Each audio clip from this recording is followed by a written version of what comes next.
Right, let's talk property trends for 2022. And so far, from what we can see, these trends include a greater demand for gated communities and estate living. Security-conscious homeowners are opting for more expensive homes in estates rather than buying a home in a traditional neighborhood. Thanks to this trend, the average price for estate properties has grown by 25% in 5 years. Let's get you more on the other trends predicted for the year ahead. Realty Managing Director is it only Realty Managing Director, Grant Smee? Is that correct, Grant? That's right. Grant, it's great to have you with us on the program this morning. And it comes as a surprise, doesn't it, just given the increase in inflation, the increase in the repo rate, that actually many South Africans are choosing to pay more for estate living. Yeah, I think, the effect of the inflation rate and interest rates are going to come through in the market in the coming years. So the interest rate is still relatively low compared to where it has been traditionally. So people are still trying to take advantage of the low interest rates to get into estates or into properties that they previously couldn't really afford or justify the cost for. So talk to us about, where we're going to see perhaps more demand for property, because not everyone is wanting to live in city centres.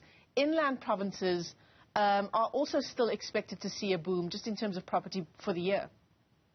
Yeah, certainly. So I think post-lockdown 2020, we saw a big movement or immigration movement from city centres and really business areas out towards lifestyle spaces. So from Joburg, people heading out towards, for example, Hartbeespoort, or moving out, looking to live in the North Coast or Western Cape.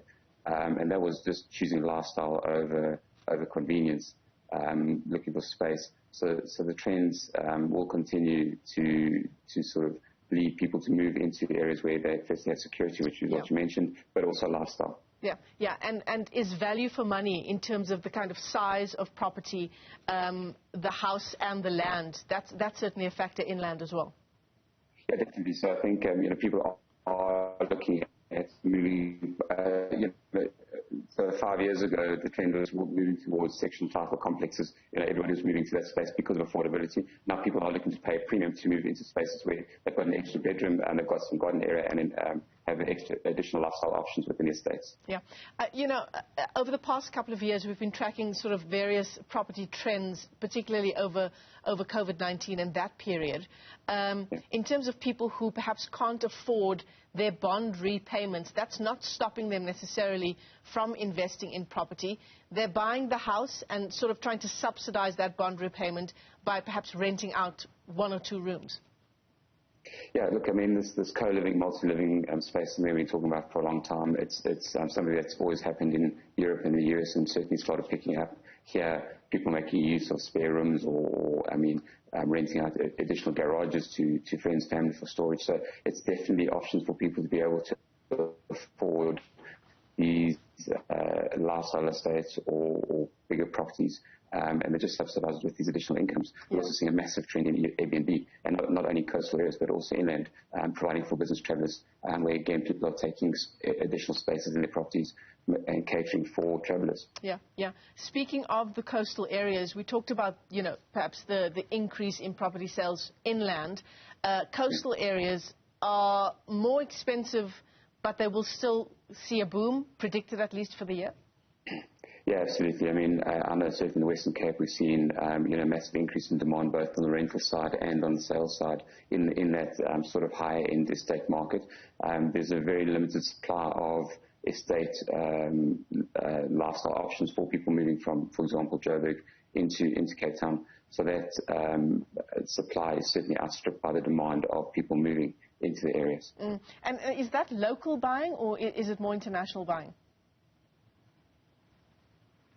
No, certainly what we've seen more recently is it's all local buyers, so people from upcountry moving down, again, this immigration movement of people moving from Joburg and other areas into the coastal areas. Yeah, very, very interesting indeed. For first-time buyers, your advice this morning, Grant, in terms of getting into the property market for the first time and how I need to prepare just in terms of my credit record and my bank balance. Yes, I think it's important that when you're going to first-time buyer market, you've got to realise that the banks are certainly looking at you to give you the best possible opportunity to get into the market. So first thing is to speak to a mortgage originator or your banker to prepare yourself for getting a mortgage and finding out what the options are. Second thing is looking at your budget closely to make sure that when you do buy or look to buy that you are able to afford it, because not only you're going to have to be paying the bond, but you're going to have to be paying the costs associated with ownership. Mm-hmm. So maintenance, levies, rates and taxes. So just getting yourself financially ready is vitally important. And then the last thing is just taking your time when you're looking to buy. Don't feel pressured. There is a lot of property on the market at the moment, particularly inland, and you can certainly find a good deal. Don't just jump onto the first development that you see, and research developers carefully. There's a lot of people developing because of the property boom, and you just want to make sure you get on into an estate where it's built by a reputable or good builder. Yeah, yeah. Buyer's market or seller's market this year? Buyer's market, seller's market. I think it depends on the area you're looking at. We are seeing oversupply in certain parts of Joburg, particularly the high-end market where the bigger properties are outside of estates. But then once you head into the estates, into sectional title schemes that are built well, offering lifestyle options, we're certainly looking at a seller's market. So it depends which market and what sort of property you have, whether you're a buyer or seller's market. Grant, let me thank you for your time this morning, giving us some interesting perspective there on the property trends for 2022. He's only Realty's Managing Director. Thanks very much indeed.